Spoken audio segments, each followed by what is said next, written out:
কৈছে আপুনি লিখিতভাৱে বিচাৰক জিলা পৰিষদত যাওক জিলা পৰিষদ RTI মাৰক কিমান পইচা আমি জমা কৰিছোঁ কিমান পইচা আমি জমা কৰা নাই জোনাইৰ চিমেণ্ট চাপৰিত বাতৰি সংগ্ৰহৰ বাবে যোৱা দুজনকৈ সাংবাদিকক দুষ্কৃতিকাৰীৰ আক্ৰমণৰ ঘটনাৰে সৃষ্টি কৰিছে তীব্ৰ প্ৰতিক্ৰিয়াৰ আক্ৰমণৰ বলি হোৱা দুজন সাংবাদিকৰ এজন হ'ল নিউজ চেনেল প্ৰথম খবৰ তথা আমাৰ অসম কাকতৰ চিমেণ্ট চাপৰিৰ সাংবাদিক বৃষ্টি পাংগিং আৰু আনজন হৈছে news channel the news plus আৰু অসম বাৰ্তা কাকতৰ চিলাপথাৰৰ সাংবাদিক বসন্ত ফুৱেল জানিব পৰা মতে দেওবাৰে পুৱা প্ৰায় ৮ বজাত সাংবাদিকটোৱে চিমেণ্ট চাপৰি সাপ্তাহিক গৰু বজাৰ চলি থকা অনিয়মৰ সন্দৰ্ভত অভিযোগ পাই উপস্থিত হৈছিল বাতৰি সংগ্ৰহ কৰিবলৈ বজাৰত উপস্থিত হৈ বেপাৰী আৰু গ্ৰাহকৰ ভাইছ ল'বলৈ আৰম্ভ কৰাৰ সময়তে লাগিল অথন্তৰ একাংশ গৰু বেপাৰী আৰু দালালে উপস্থিত হৈ সাংবাদিকক উদ্দেশ্যি আৰম্ভ কৰে তীব্ৰ গালিগালাজ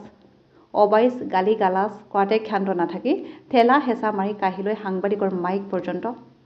সাংবাদিকটোৱে জানিবলৈ দিয়া মতে আক্ৰমণৰ চেষ্টা কৰাৰ লগতে ভাবুকি দিয়ে প্ৰাণ নাশৰো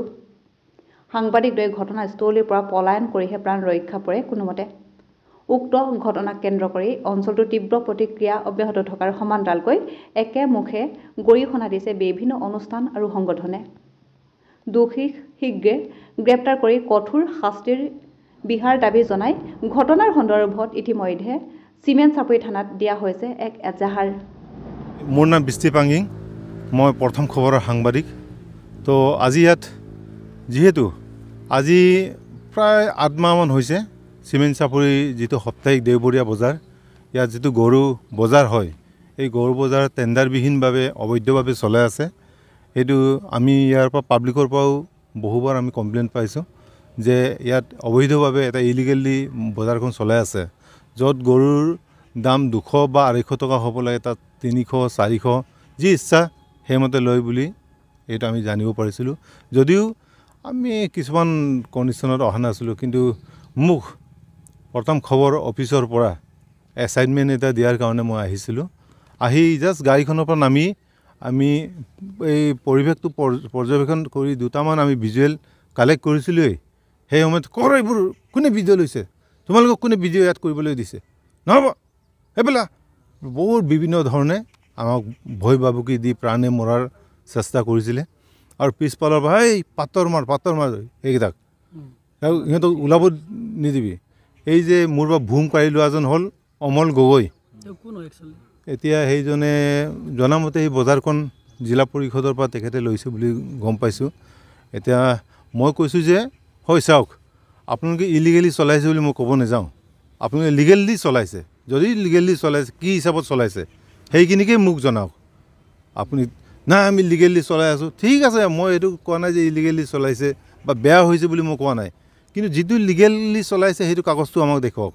তোমালোকে কোন হয় ইয়াত যা যদি ল'বলৈ চৰকাৰৰ ওচৰত যা জিলা পৰিষদৰ ওচৰত যা এনেকৈ ধৰণে আমাক ভাবুকি দি মোৰ পৰা ভূমটো কাঢ়ি লৈ বিভিন্ন ধৰণৰ মানে অবাইচ বাক্য দি আৰু এই খন্তেকৰ ভিতৰত ইয়াৰ পৰা যদি ওলাই নাযায় একজন ইয়াৰ পৰা ওলাই যাব নাপাব বুলি ভাবুকি প্ৰাণে মৰাৰ ভাবুকি দিয়ে আমি পলাই লগে পলাই গৈছোঁ আৰু চিমেণ্ট চাপৰি থানাত আমি আহি ইয়াতে থানাত এজাহাৰ দাখিল কৰিছোঁ আমি ন্যায় বিচাৰিছোঁ আমি সাংবাদিকসকলে আজি দেশৰ ৰাইজৰ জনগণৰ আমি স্বাৰ্থত বিনা পাৰিশ্ৰমিকত আমি ইয়াত ৰাইজৰ সেৱা আগবঢ়াই থাকোঁতেই যদি আমি যদি তেনেধৰণৰ আমি জীৱনৰ মৰণৰ ভাবুকি যদি খাবলগীয়া হয় তেনেস্থলত ইয়াৰ বিচাৰ ৰাইজে অসমবাসীয়ে লওক বুলি মই অনুৰোধ জনাইছোঁ অসমবাসীয়ে ইয়াৰ ন্যায় দিব বুলি মই আৰু জিলা প্ৰশাসন লগতে অসমৰ মুখ্যমন্ত্ৰী চৰ্দাৰ হিমন্ত বিশ্ব শৰ্মা দেৱলৈ মই অনুৰোধ জনাইছোঁ যি দোষী তাক উচিত শাস্তি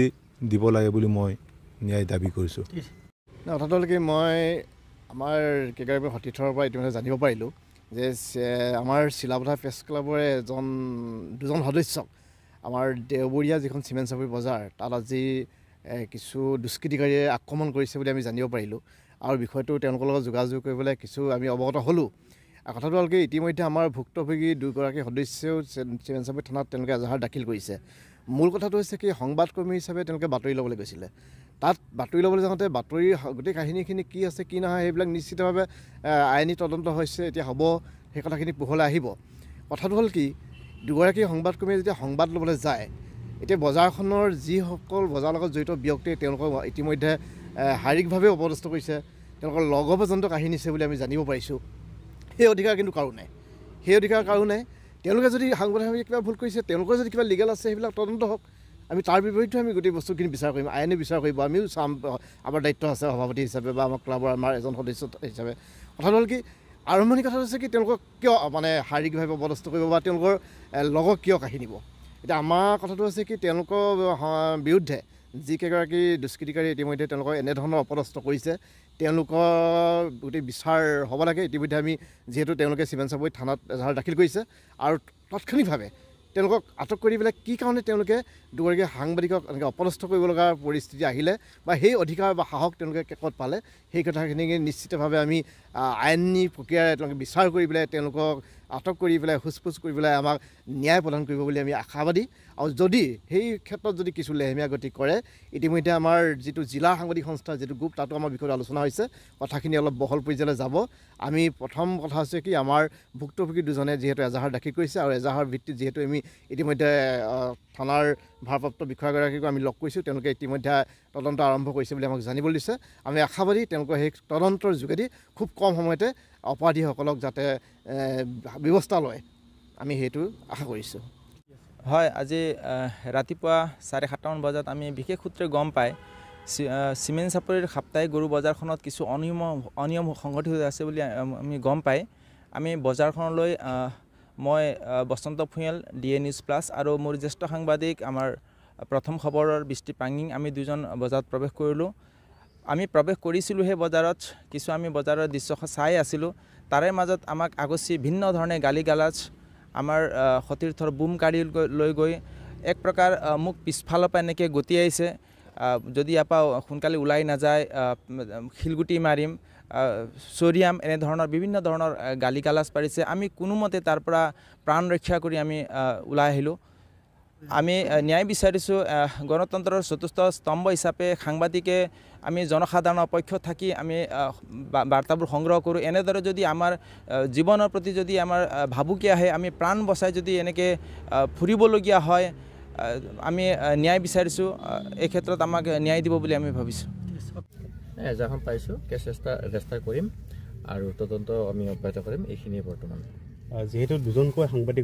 সাংবাদিকৰ হাতৰ ওপৰত বুম কাঢ়ি লৈছে আৰু এইখিনিৰ ওপৰত তেওঁলোকৰ একশ্যন কেনে তদন্ত চলি আছে।